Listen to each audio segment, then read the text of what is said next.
Everyone, welcome back to my channel. आज हम कर रहे हैं यहाँ पे topic Newton's ring by transmitted light. जैसे कि आपने देखा था रिफ्लेक्टेड पार्ट में, इसे प्रीवियस वाली वीडियो में रिफ्लेक्टेड लाइट वाला पार्ट हमने डिस्कस किया था। तो हमने डिस्कस किया था रिफ्लेक्टेड में BD एंड B1D1 रेज के लिए, लेकिन यहाँ पे हम बात कर रहे हैं ट्रांसमिटेड की। तो ट्रांसमिटेड लाइट कौन सी है यहाँ पे? CE एंड C1 E1 वाली लाइट। तो this point is C1 and E1।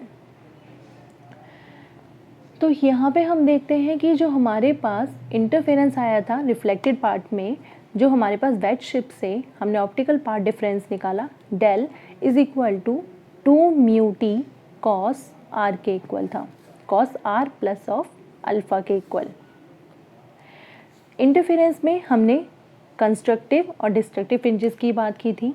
तो कंस्ट्रक्टिव फ्रिंजेस के लिए हमारे पास in case of reflected part हमारे पास जो एक कंडीशन थी 2 mu t cos r plus of alpha is equal to n plus 1/2 of lambda के इक्वल। ये कंडीशन थी हमारे पास मैक्सिमम के लिए, मैक्सिमा मीन्स फॉर ब्राइट के लिए या फिर कंस्ट्रक्टिव पार्ट। लेकिन अगर हम बात करें 2 mu t cos r plus alpha is equal to n lambda वाली कंडीशन फॉर मिनिमम के लिए, और ये कंडीशन थी डार्क रिंग्स के लिए इन रिफ्लेक्टेड लाइट।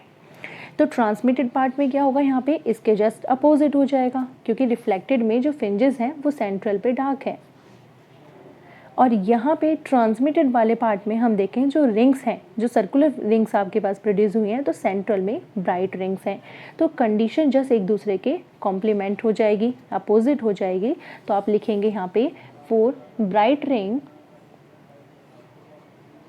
तो आप बोल सकते हैं कि ब्राइट रिंग के लिए अब हमारे पास कंडीशन कौन सी होगी? यहाँ पे ये वाली कंडीशन, जो डार्क थी वो वाली ट्रांसमिटेड में ब्राइट पार्ट बन जाएगा।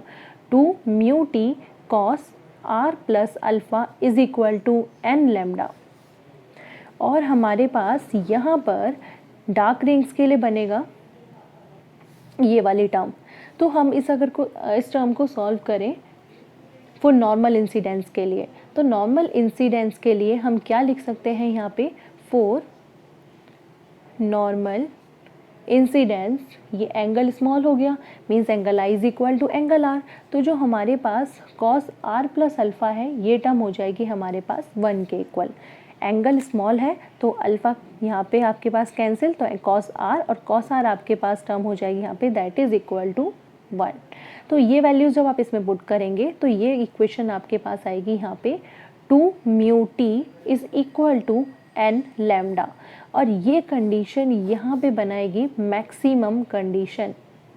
यहाँ पे ये मिनिमम कंडीशन रिप्रेजेंट कर रही थी, तो यहाँ पे ये कंडीशन क्या होगी? Maximum. Same as it is for dark ring के लिए अगर हम यहाँ पे निकालें, तो हम बात कर रहे हैं डार्क रिंग्स में। तो डार्क रिंग में हमारे पास कंडीशन क्या थी? इसके जैसे अपोजिट मीन्स, तो हमारे पास ये कंडीशन हो जाएगी 2 mu t cos r plus alpha is equal to n plus half of lambda के। तो ये कंडीशन डार्क वाली हमारे पास देगी फॉर मिनिमम कंडीशन के लिए डार्क रिंग्स। तो हम cos r plus alpha, alpha is very small, तो कॉस आर, और ये टर्म हो जाएगी फॉर नॉर्मल इंसिडेंस के लिए 1। तो नॉर्मल इंसिडेंस में जब हमारे पास ये टर्म 1 होगी, तो हम बोल सकते हैं यहाँ पर कि 2 mu t is equal to n plus half of lambda, ये टर्म फॉर डार्क रिंग। तो हम इसे बोल सकते हैं इक्वेशन नंबर 1, और इसे हम बोल सकते हैं यहाँ पे इक्वेशन नंबर 2। तो ये दो कंडीशन आपने निकाले। रिफ्लेक्टेड पार्ट में हमने देखा था प्रीवियस वाली वीडियो में कि हमने डायामीटर और रेडियस फाइंड की थी। तो हमारे पास जो डायामीटर निकल कर आया था, वहाँ से जो थिकनेस की वैल्यू थी, थिकनेस की वैल्यू से हमारे पास डायामीटर हमने निकाला था, और वहाँ से डायमीटर के अकॉर्डिंग हमने रेडियस फाइंड की थी। तो यहाँ पे जो रेडियस होगी हमारे पास किसके इक्वल आ जाएगी, या फिर हम निकाल लेते हैं यहाँ पे वैल्यूज़ को। तो रिफ्लेक्टेड पार्ट में जो हमारे पास थिकनेस थी दैट इज़ इक्वल टू हमारे पास थी RN² अपॉन में 2R। तो ये वाली वैल्यूज जब हम इस दोनों कंडीशन में पुट करेंगे तो हमें क्या मिल जाएगा, यहाँ से Rn की वैल्यू ऑब्जर्व हो जाएगी। तो हम मैक्सिमा कंडीशन के लिए देख लेते हैं, पहले हम ब्राइट रिंग्स के लिए ऑब्जर्व कर लेते हैं। फॉर ब्राइट के लिए जो हमारे पास रेडियस है यहाँ पर निकल कर आएगी 2 mu Rn square divided by 2r is equal to n lambda, 2 से 2 कैंसिल, तो ये टर्म हो गई आपके पास Rn square is equal to n lambda divided by n lambda r divided by mu के इक्वल। तो आप लिख सकते हैं यहाँ पे कि जो Rn वाली टर्म है Rn is equal to under the root of n lambda r upon में u। u means refractive index, wavelength, number of integers और r इज द रेडियस। किसके लिए निकाली हमने, ब्राइट रिंग्स के लिए।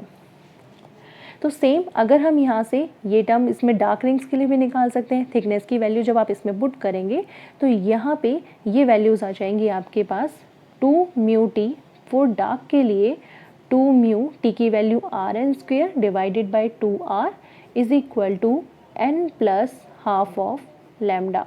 तो यहाँ से जो Rn स्क्वेयर है वो टर्म निकल कर आएगी n plus half of lambda r divided by mu. तो इट मीन्स जो Rn हो गया वो आप निकाल सकते हैं under the root of n plus half of lambda r upon में u। तो ये रेडियस आपके पास किसके लिए निकल के आई, डार्क के लिए, और ये ब्राइट के लिए यहाँ पे just opposite to reflected part. तो यहाँ पे आप n की वैल्यूज़ अब क्या कर सकते हैं, पुट कर सकते हैं। तो अगर आप n की वैल्यूज़ को यहाँ पे 0 1 2 3 पुट करें, 0 1 2 3, तो आपको दिखेगा कि जो ब्राइट रिंग्स थी, ब्राइट रिंग्स के लिए n की वैल्यू 0 पर Rn की वैल्यू 0 मिल रही है, मतलब रेडियस 0 है। और अगर डायमीटर निकालोगे तो वो भी आपके पास किसके इक्वल आएगा, 0 के इक्वल। तो इसका मतलब ट्रांसमिटेड वाले पार्ट में जो आपके पास रिंग्स ऑब्टेन होंगी वो सेंट्रल में क्या होगी, ब्राइट होगी, और फिर आपको डार्क रिंग्स ऑब्जर्व होंगी, फिर आपको फिर ब्राइट, फिर डार्क, फिर ब्राइट, फिर डार्क। तो ब्राइट वाला मेरे पास यहाँ वाइट पोर्शन और डार्क वाला पोर्शन है मेरे पास जो पेन से ड्रॉ कर रहे हो। और इन रिफ्लेक्टेड केस में आपके पास ये जस्ट अपोजिट आया था। रिफ्लेक्टेड पार्ट में जो ये रिंग्स फॉर्म हुई थी या प्रोड्यूस हुई थी, किस फॉर्म में हुई थी आपके पास, central is dark and then bright, फिर डार्क, फिर ब्राइट, फिर डार्क और फिर ब्राइट, इस तरीके से। ये डायग्राम है यहाँ पे रिंग्स का कि सेंटर में ब्राइट है and then dark, circular rings के डायग्राम। तो हम बोल सकते हैं कि ट्रांसमिटेड पार्ट में हमें सेंट्रल पार्ट मिला है ब्राइट। तो ट्रांसमिटेड में हम बात करें कि ब्राइट और डार्क रिंग जो है वो स्मॉल है कंपैरिजन टू रिफ्लेक्टेड लाइट।